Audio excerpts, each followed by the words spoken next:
The Accidental President. Part 6, The Serpent's Lair. Setting, the Presidential Villa, Abuja. The first light of dawn crept over Abuja, casting a warm glow over the city that had just narrowly escaped devastation. In the presidential villa, the atmosphere was tense, despite the recent victory over Kalu's forces. The defenders had won a crucial battle, but there was little time for celebration. They knew that Kalu was far from defeated, and that the war was far from over. Joshua Odom sat in the command center, reviewing the latest intelligence reports. His mind was still racing from the events of the previous day, but he couldn't afford to let his guard down. Every victory was fleeting in a war like this, and he knew that Kalu would be plotting his next move. Adayara entered the room, a fresh stack of reports in her hands. She looked tired but determined, her eyes filled with the same resolve that had carried them through so many challenges already. "Joshua," she said, placing the reports on the table in front of him, "we've secured the southern front and pushed Kalu's forces back, but we're picking up signs of renewed activity. Our scouts are reporting increased movement on the northern borders. It looks like Kalu is regrouping."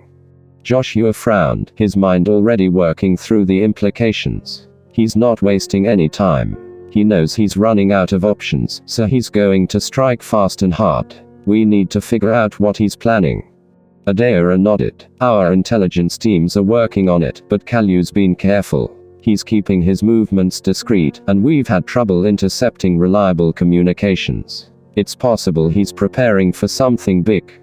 Joshua knew they couldn't afford to wait until Kalu made his move. They needed to take the initiative to find out what Kalu was planning and stop him before he could launch another attack.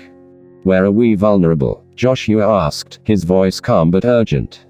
Adayara pointed to several spots on the map. "The northern borders are the most likely target. If Kalu can break through there, he'll have a direct route into the heart of the country. We've also identified several supply routes that he could target to cut off our resources." Joshua studied the map, his mind racing. The northern borders were crucial to the defense, and if Kalu managed to breach them, it could spell disaster for their entire campaign. "We need to bolster our defenses in the north," Joshua said decisively. "And we need to get ahead of Kalu. If he's preparing for an attack, we need to strike first." Adayara's eyes narrowed as she considered his words. A preemptive strike could catch him off guard, but it's risky. We don't know exactly where he's planning to hit, and if we guess wrong, we could leave ourselves exposed. Joshua knew she was right. A preemptive strike could either be the salvation or their undoing. But he also knew that they couldn't afford to sit back and wait for Kalu to make the first move. "We'll need to gather more intelligence," Joshua said. "If we can pinpoint his movements, we can plan a targeted strike. I want our scouts to focus on the northern regions, find out where Kalu's forces are massing and what their objectives are." Adayara nodded, already making a note of his orders. "I'll get our scouts on it immediately. We should also consider reaching out to our allies, see if they can provide additional support for the northern defenses." "Do it," Joshua agreed. "And let's make sure our supply lines are secure. We can't afford to be cut off, especially if Kalu tries to isolate us." As Adayara left to carry out his orders, Joshua sat back in his chair, his mind still racing. He knew that the next few days would be critical. They were entering a new phase of the war, one that would require careful planning, decisive action, and a bit of luck. But he was determined to see it through, no matter the cost. Setting, Kalu's command center, Nigeria. General Adisa Kalu was not a man to dwell on defeat. The rout of his forces at the southern front had been a bitter blow, but he had already begun to regroup, to formulate a new plan. He was a man driven by a singular purpose, to reclaim his power and crush Joshua Odom once and for all. Kalu stood in his command center, his eyes fixed on the map of Nigeria that dominated the wall. His mind was sharp, his thoughts cold and calculated as he considered his next move. Olatunji entered the room, his expression one of cautious optimism. "General, our forces have regrouped. We've reinforced the northern regions and secured our supply lines. Our scouts have reported that Odom's forces are also preparing the defenses, but they're still spread thin from the battle at Abuja." Kalu's eyes narrowed as he listened. "Good. They're vulnerable, and they know it. We need to strike before they have a chance to recover."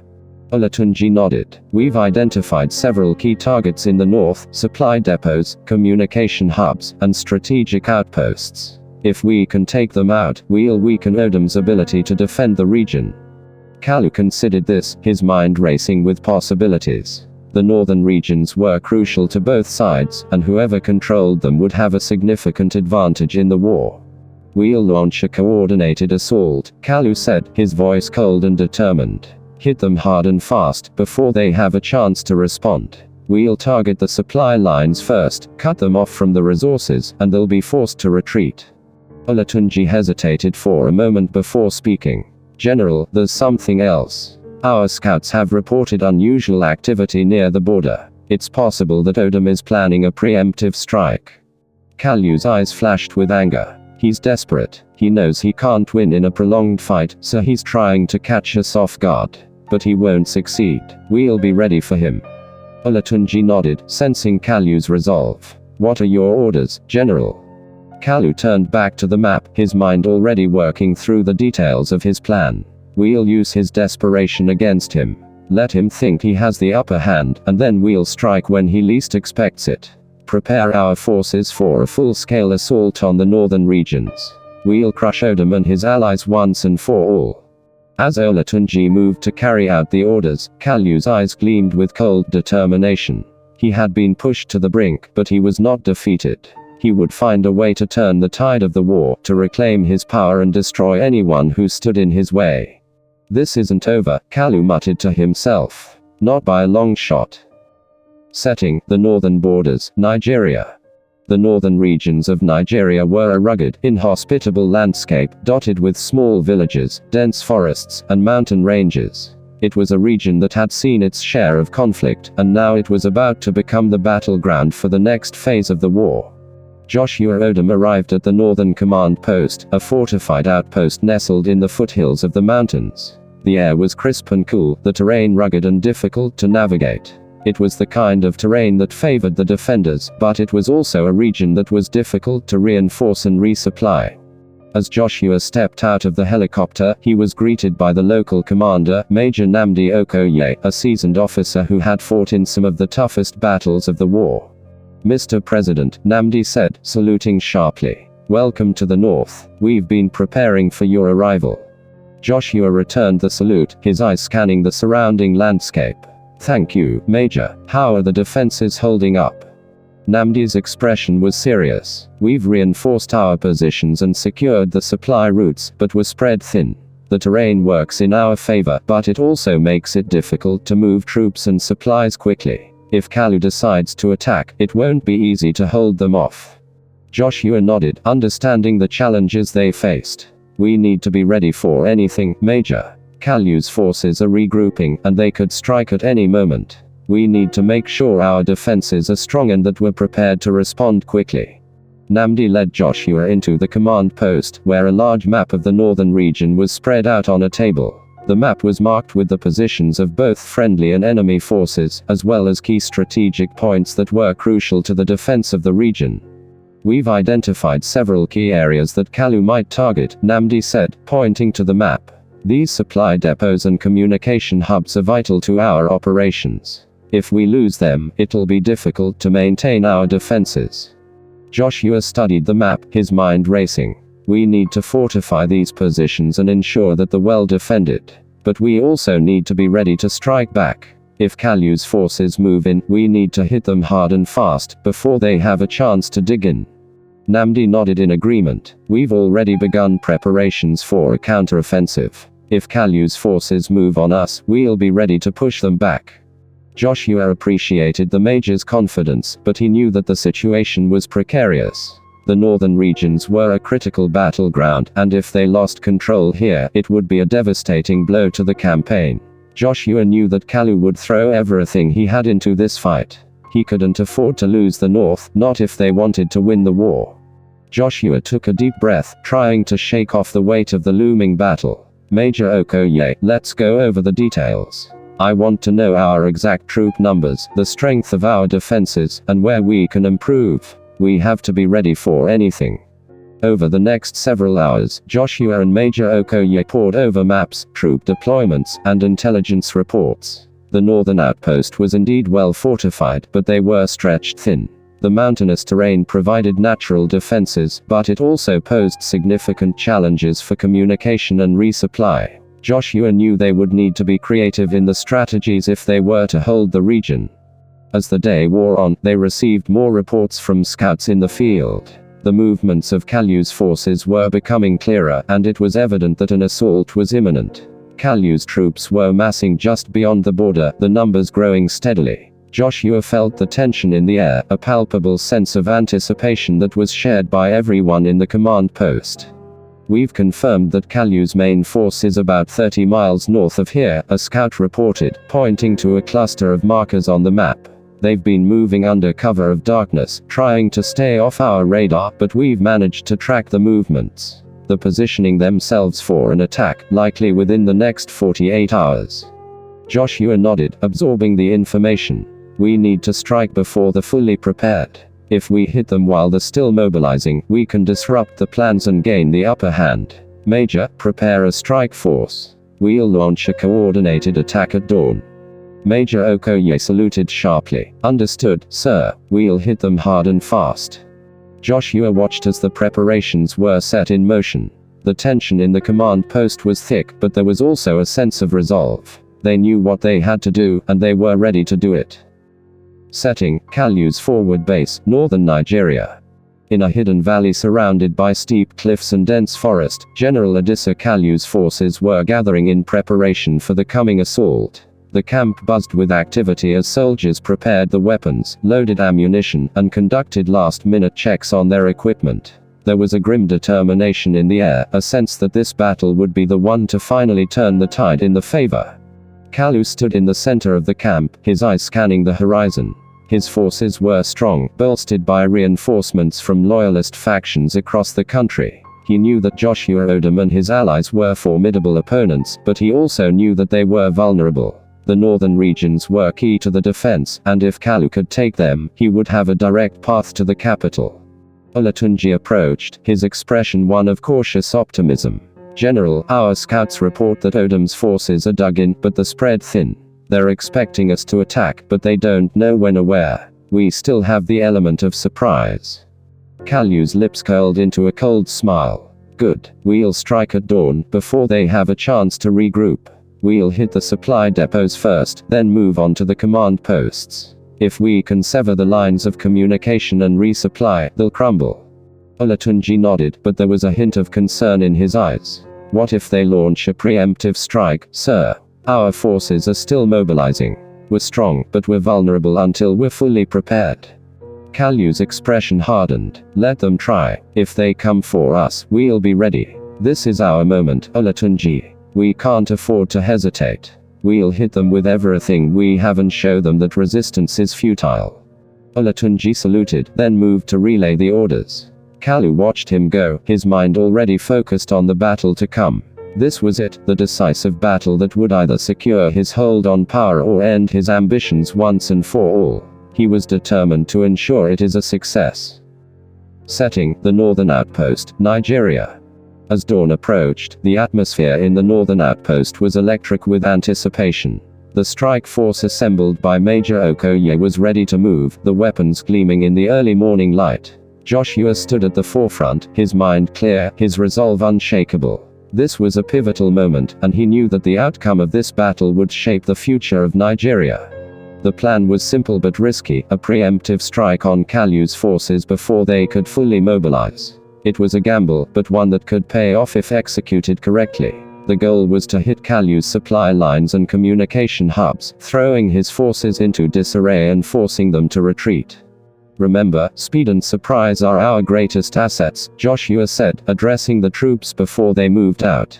"We're going to hit them hard and fast, and then we're going to get out before they can react. Stick to the plan, cover your comrades, and we'll come out of this victorious." The soldiers nodded, their faces set with determination. They knew the risks, but they also knew what was at stake. For many of them, this was a fight not just for survival, but for the future of the country. "Move out," Joshua ordered, and the strike force began its advance. They moved quickly and quietly through the rugged terrain, using the cover of the mountains and forests to mask their approach. The sun was just beginning to rise, casting long shadows across the landscape. It was the perfect time for an attack, the transition between night and day, when vigilance was at its lowest. As they neared Kalu's forward base, Joshua signaled for the troops to spread out and take up positions. The base was nestled in a valley, with Kalu's forces spread out across the area. They could see the enemy soldiers moving about, preparing for the day's operations, unaware that they were about to come under attack. "On my mark," Joshua whispered into his radio. "Wait for it." The seconds ticked by, each one feeling like an eternity as they waited for the perfect moment to strike. Joshua's heart pounded in his chest, but his hand was steady as he held his weapon, his eyes fixed on the target. "Now," Joshua ordered, and all hell broke loose. The strike force opened fire, unleashing a barrage of gunfire and explosives on Kalu's forces. The valley erupted in chaos as the enemy soldiers scrambled to respond, caught completely off guard by the sudden assault. Kalu's supply depots and communication hubs were the primary targets, and within minutes, they were engulfed in flames, cutting off Kalu's forces from the resources and command structure. Joshua led the charge, his weapon blazing as he advanced through the chaos. The element of surprise was working in the favor, and Kalu's forces were in disarray, struggling to mount a coherent defense. But Joshua knew that they couldn't stay long. They had to strike hard and then pull back before Kalu could bring in reinforcements. "Bravo team, secure the east flank. Alpha team, with me," Joshua shouted, his voice cutting through the noise of battle. The soldiers moved with precision, executing the plan flawlessly. They had inflicted significant damage on Kalu's forces, and now it was time to pull back before the enemy could regroup. But as they began to fall back, a new sound filled the air, a low rumbling that grew louder with each passing second. Joshua's eyes widened as he realized what it was. Kalu's reinforcements were arriving, a column of armored vehicles barreling down the narrow mountain pass, straight toward the battlefield.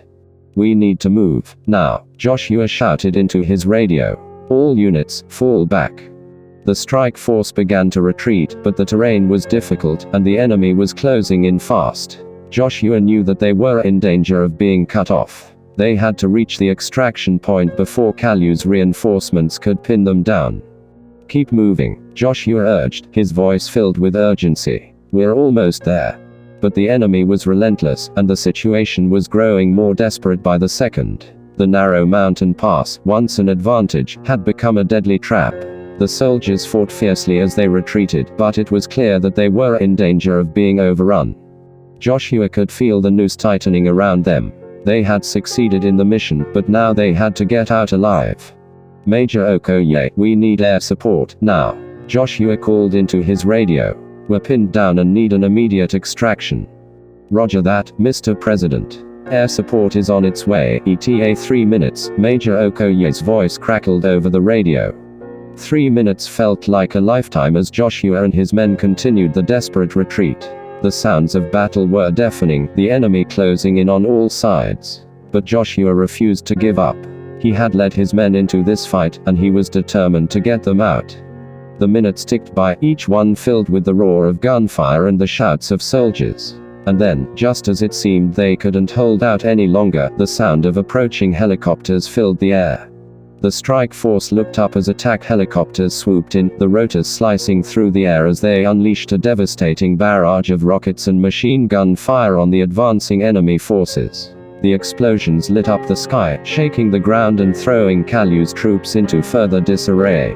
Joshua's heart leapt with relief as the helicopters rained fire down on the enemy, giving his men the cover they needed to make their escape. "Move, move, move," Joshua yelled, urging his men forward. The extraction point was just ahead, a clearing at the edge of the mountain pass where the helicopters would land to pick them up. The strike force pushed forward, using the chaos created by the air support to break through the remaining enemy lines. They were tired, battered, but the spirits lifted as they saw the helicopters descending, ready to whisk them away to safety. Joshua was among the last to reach the clearing, his weapon still in hand as he fired at the enemy forces pursuing them. The helicopters touched down one by one, and soldiers scrambled aboard, covering each other as they loaded up. Just as Joshua was about to board the last helicopter, he turned back to make sure all his men had made it. His eyes swept the battlefield, and he saw one of his soldiers, pinned down by enemy fire, unable to reach the extraction point. "Go," Joshua shouted to the pilot, his voice filled with urgency. "I'll get him." Without waiting for a response, Joshua sprinted back toward the soldier, weaving through the chaos as bullets zipped past him. He reached the soldier's position, dropping to the ground beside him and returning fire. "Come on," Joshua urged, pulling the soldier to his feet. Together, they ran back toward the helicopter, the enemy fire growing more intense as they neared the extraction point. The pilot saw them coming and kept the helicopter on the ground, holding the door open as Joshua and the soldier sprinted the last few yards. They dove into the helicopter just as the pilot lifted off, the rotors kicking up dust as they rose into the sky. Joshua looked down at the battlefield below as they ascended, the remnants of the strike forces' attack visible in the burning wreckage of Kalu's supply depots and communication hubs. The mission had been a success, but it had come at a high cost. As the helicopters sped away, Joshua leaned back in his seat, his heart still racing from the intensity of the battle. He glanced at the soldier beside him, who was breathing heavily but was otherwise unharmed.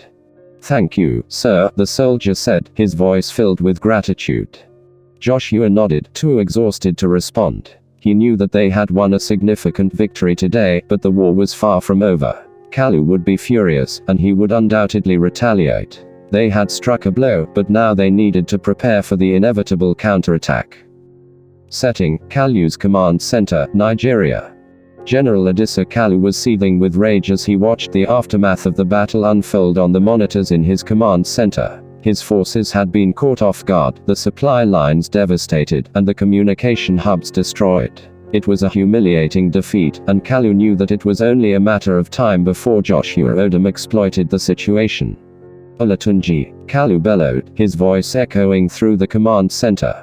Olatunji entered quickly, his face pale with the knowledge of what had just happened. "General, our forces have been badly hit. The supply lines are in shambles, and we've lost contact with several key units. We're still trying to assess the full extent of the damage."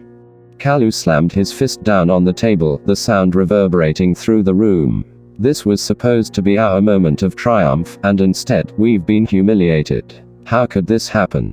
Olatunji hesitated before responding. "They caught us off guard, General. We weren't fully mobilized, and their attack was swift and precise. But we still have the advantage in numbers. If we regroup quickly, we can."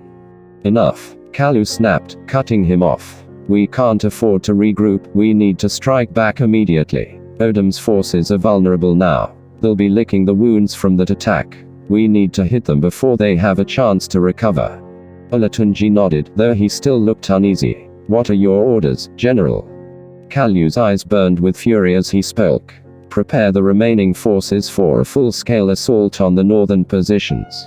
We'll hit them with everything we have and break through the defenses. If we can take the north, we'll cut them off from their allies and force them into a corner. We'll make them pay for what they've done." Olatunji saluted and left to carry out the orders, leaving Kalu alone with his thoughts. He knew that this was a gamble, but he had no other choice. Joshua Odom had embarrassed him, and now he needed to reclaim his authority with a decisive victory. "This isn't over, Odom," Kalu muttered to himself, his voice filled with venom.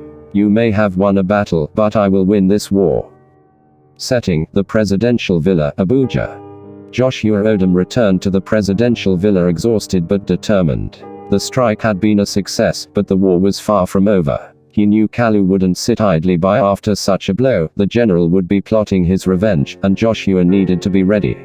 Adeora met him as he entered the command center. She could see the fatigue in his eyes, but she also saw the fire that had kept him going through every challenge they had faced. "Welcome back, Joshua," Adeora said, a small smile of relief on her face. "I heard about the success of the strike. The damage we inflicted should disrupt Kalu's operations for a while." Joshua nodded, but his expression remained serious. "It was a success, but Kalu won't take it lying down. He'll strike back, and he'll strike hard. We need to be ready for whatever he throws at us." Adeora's smile faded as she considered his words. "I'll coordinate with our allies and make sure our defenses are reinforced. We can't let him catch us off guard." "Good," Joshua said, his voice resolute. "We need to prepare for the worst. Kalu's desperate, and that makes him dangerous. But we've shown him that we're not going to back down. We're going to keep fighting until this war is over. As Adaira moved to carry out the orders, Joshua stood in the command center, his mind already racing with plans for the next phase of the war. They had gained some breathing room with the recent victory, but there was still a long road ahead. The future of Nigeria was still uncertain, but Joshua knew that they had to keep pushing forward, no matter the cost. The war was far from over, but Joshua Odom was determined to see it through to the end. He would fight for his people, for his country, and for the hope of a future free from Kalu's tyranny. And as the night fell over Abuja, Joshua steeled himself for the battles yet to come, knowing that the fate of a nation rested on his shoulders.